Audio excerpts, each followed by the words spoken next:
भैया तो राम के जैसा ही मिलना चाहिए। राम के जैसा कौन होगा? मित्र में कि एक पुत्र कैसा होना चाहिए।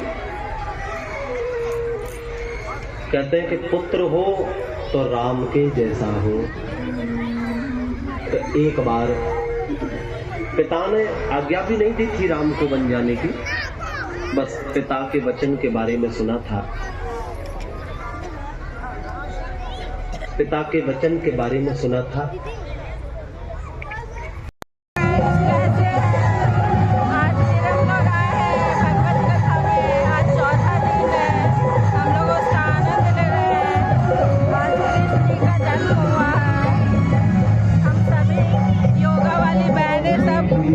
भगवत का आनंद ले रहे हैं, जिसमें हमारी ज्योति बहन है।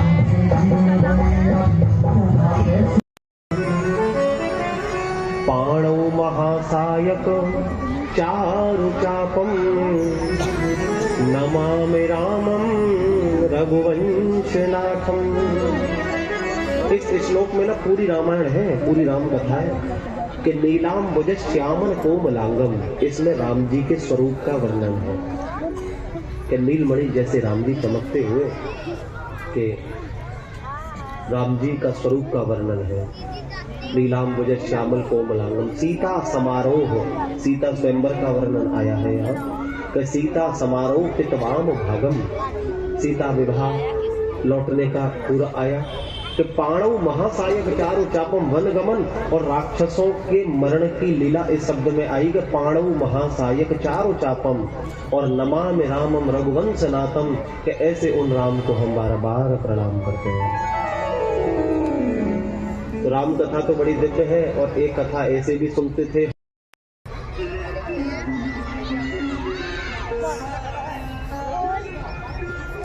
देखो, राम कथा हमें ये जीना सिखाती है कि हम अपने मानव चरित्र में कैसे जीवन को जिए। ये हमें राम कथा सिखाती है।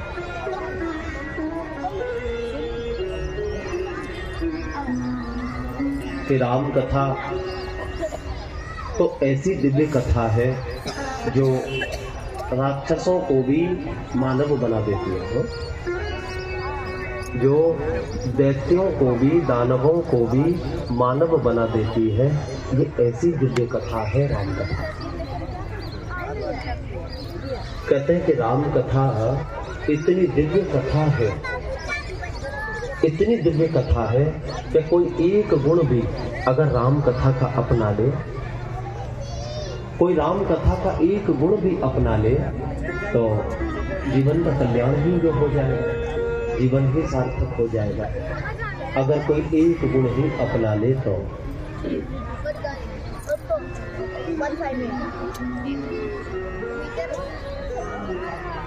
क्योंकि एक आदर्श पुरुष का चरित्र कैसा होना चाहिए, ये हमें राम जी सिखा रहे हैं। क्योंकि देखो, जैसे आज जिस प्रकार भागवत कथाएं हो रही हैं, आज भागवत कथाएं खूब हो रही हैं।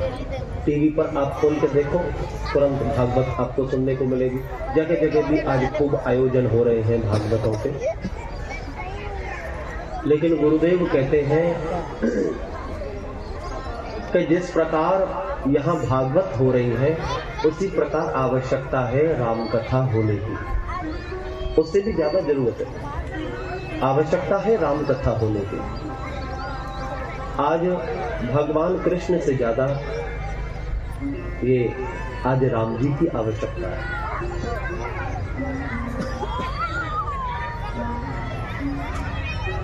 क्योंकि राम की मर्यादा की आज बड़ी आवश्यकता है। क्योंकि राम के जीवन से कोई एक गुण भी अपना ले, कोई एक गुण भी धारण कर ले, तो उसके जीवन का उद्धार हो सकता है। कोई एक गुण अपना ले।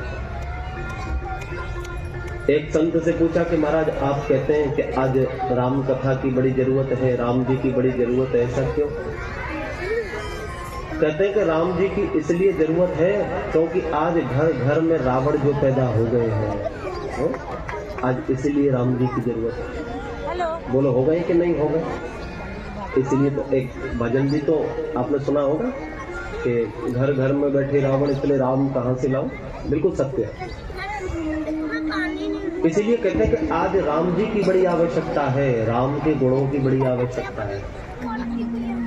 लेकिन दुर्भाग्य इस बात का है कि आज कृष्ण बनना तो सब चाहते हैं, लेकिन राम बनना कोई नहीं चाहता। आज कृष्ण सबको बनना है, लेकिन राम कोई नहीं बनेगा। यानी कृष्ण बनकर लीला सब करना चाहते हैं, लेकिन राम बनकर मर्यादा में रहना कोई नहीं चाहता। सीता रामचंद्र भगवान की जय, राजा रामचंद्र भगवान की। अब सब लोग शांति बनाकर श्रवण करो। तो देखो, राम कथा ही हमको ये सिखाती है कि एक बेटा कैसा होना चाहिए। कहते हैं कि बेटा हो तो राम के जैसा ही होना चाहिए, भाई हो तो राम के जैसा ही होना चाहिए, पति हो तो राम के जैसा होना चाहिए, मित्र हो तो राम के जैसा होना चाहिए, और तो और बंधुओं कहते हैं कि दुश्मन भी होना तो भी राम के जैसा ही होना चाहिए, क्योंकि राम के जैसा तो कोई दुश्मन भी नहीं हो सकता, राम के जैसा तो कोई शत्रु भी नहीं हो सकता। राम के जैसा शत्रु मिलना भी बड़ा मुश्किल है। बड़ा प्रसिद्ध प्रसंग है ये, जब रावण माता सीता का हरण करके ले गया। आप लोग जानते हैं, आप लोगों ने सुना होगा इस कथा को, कि जटायु जी ने आकर बचाने का प्रयास किया था, लेकिन रावण ने अपनी खड्ग से जटायु जी के पंख काट दिए थे। और जब राम आए ढूंढते ढूंढते तो जटायु को गोद में ले लिया राम जी ने। तो जटायु जी कहते हैं कि राम मुझे क्षमा कर दो, मैं तुम्हारे लिए कुछ कर नहीं पाया, मैं बेटी सीता को बचा नहीं पाया।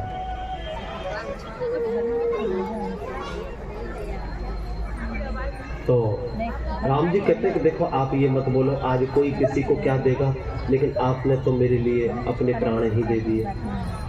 आज कोई किसी को क्या दे सकता है, आपने तो मेरे लिए अपने प्राण ही दे दिए। और आपको मैं वैकुंठ भेज रहा हूँ, आपकी मुक्ति होगी। लेकिन मेरी आपसे एक प्रार्थना है, क्या? कि जब आप स्वर्ग जाओ, वैकुंठ जाओ, तो वहां आपको मेरे पिता महाराज दशरथ मिलेंगे। कौन मिलेंगे? दशरथ मिलेंगे। तो यहाँ जो भी कुछ हुआ है ना, आप वो मेरे पिता महाराज दशरथ को मत बताना। राम जी की बात श्रवण करो। राम जी कहते हैं कि मत बताना। जटायु जी बोले, राम ठीक है, मैं तो नहीं बताऊंगा, लेकिन उन्हें पता तो चलेगा। बोले, हाँ पता तो लगेगा, क्योंकि थोड़े दिनों के बाद में मैं रावण को भी वहीं भेज रहा हूं, तो रावण अपने मुंह से जाकर बताएगा। तो देखो, ध्यान से श्रवण करो कि अपने पिता महाराज दशरथ को मुक्ति दी राम जी ने। कौन से लोक में भेजा? वैकुंठ में। दशरथ कौन है? राम जी के पिता। और रावण कौन है? दुश्मन, शत्रु। तो ऐसा नहीं कि पिता को वैकुंठ भेजा हो और रावण को नरक में भेज दिया हो ना।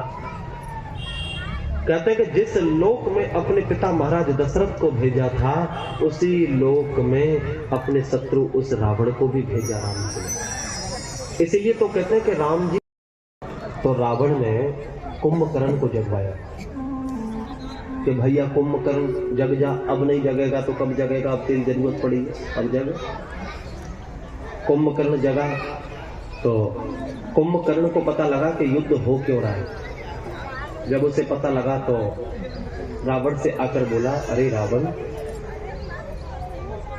तू इतना बुद्धिमान है, तू इतना मायावी है, एक सीता के लिए तूने इतना बड़ा युद्ध करा दिया, इतने लोगों को मरवा दिया तूने। अरे सीता को ही तो पाना था, तो तू तो इतना मायावी है कि राम का रूप बनाकर चला जाता सीता के पास में, और सीता तुझे अपना लेती। राम का रूप बनाकर चला जाता, तेरे लिए कौन सी बड़ी बात है। तो रावण कहता है, तो ये बता, क्या ये बात मेरे दिमाग में नहीं आई होगी? अरे आई थी क्या, मैं तो एक बार राम बना भी था। बड़े ध्यान देकर सुनो, रावण एक बार राम बना था, झूठा रूप बनाया था रावण ने राम का। रावण कहता है कि मैं तो एक बार राम बना भी था, राम का झूठा वेश मैंने बनाया भी था, लेकिन क्या करूं, जैसे ही मैंने राम का झूठा वेश बनाया फिर तो मेरी दृष्टि इतनी शुद्ध हो गई कि संसार की हर स्त्री में मुझे या तो मेरी मां नजर आने लगी या मेरी बहन नजर आने लगी। अब बताओ, जब एक दुष्ट, एक राक्षस राम का झूठा रूप बनाए और राम का झूठा वेश बनाकर जिसकी राक्षस की बुद्धि इतनी शुद्ध हो गई हो, तो सोचो कि राम कैसे होंगे, राम के विचार कैसे होंगे। आज राम तो कौन बनेगा, कोई नहीं बन सकता, लेकिन राम का कोई एक आध गुण भी अपना लो तो ही कल्याण हो जाएगा। राम के जीवन से कोई एक आध गुण अपना लो, पूरा राम तो पूरे गुण तो नहीं अपनाए जा सकते, ना कोई बन पाएगा राम आज, लेकिन कोई एक आध गुण ही अगर राम के जीवन का अपना लो तो कल्याण हो जाएगा। क्योंकि हर माता पिता का कर्तव्य है कि घर में कुछ भी हो या ना हो, लेकिन सबके घर में रामायण जरूर होनी चाहिए। और बहुत लोगों को मैंने देखा, रामायण तो होती है लेकिन सालों साल हो जाए कभी रामायण को खोलकर ही नहीं देखते। अगर ऐसा हो तो बिल्कुल रामायण घर में मत रखना, क्योंकि जो ग्रंथ घर में रखा हो तो वो खुलते रहना चाहिए, उसकी पढ़ाई, उसकी पूजा होती रहनी चाहिए। अगर किसी ग्रंथ को घर में रखकर बंद करके रख दोगे ना तो घर में बड़ी अशांति होने लग जाएगी, कोई ना कोई कलेश होने लग जाएगा। इसीलिए कहते हैं घर में अगर कोई ग्रंथ तुमने रख रखा है तो उसको पढ़ो। ग्रंथ रखने के लिए नहीं है, पढ़ने के लिए।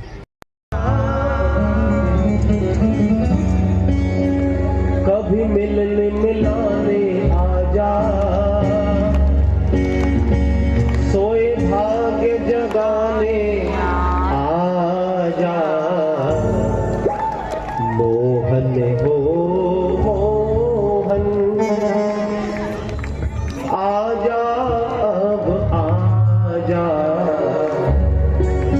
मोहन हो मोहन आजा, अब आजा।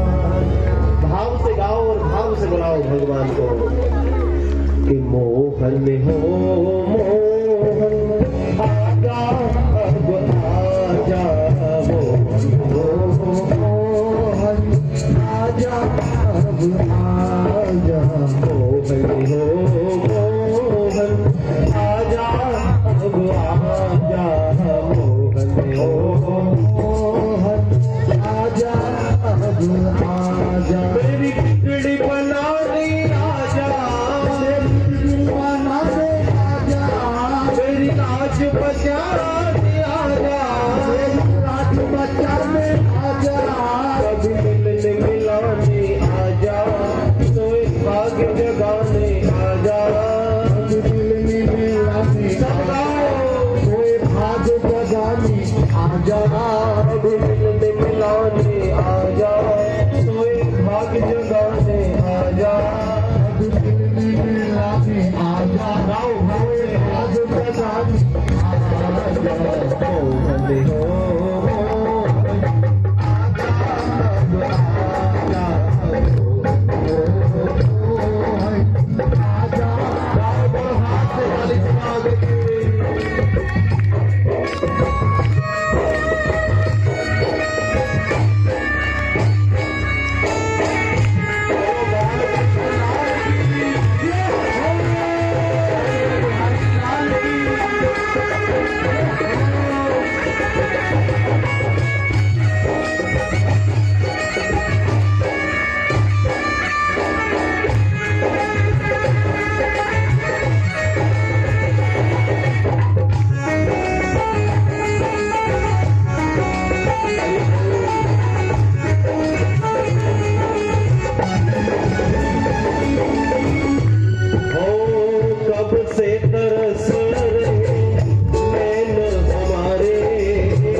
बोलने वाला नहीं, ये आभास करने वाला है बिहारी जी के लिए। तो सब लोग हृदय से गाओ इस लाइन को, तो सब लोग हो कब से तरस रहे नैन हमारे, तब से तरस रहे नैन हमारे। ओ मुरली वाले, ओ मुरली वाले, मुरली वाले, ओ मुरली वाले। मुरली की तान सुना जा, मुरली की तान सुना जा, मेरे सोए भाग्य जगा जा, मेरे सोए भाग्य जगा जा। कभी मिलने मिलाने आजा, सोए भाग्य जगाने आजा, मिलने आजा, सोए भाग्य जगाने आजा। कभी मिलने मिलाने आजा, मेरे कष्ट मिटाने आजा, मिलने आजा, मेरे कष्ट मिटाने आजा।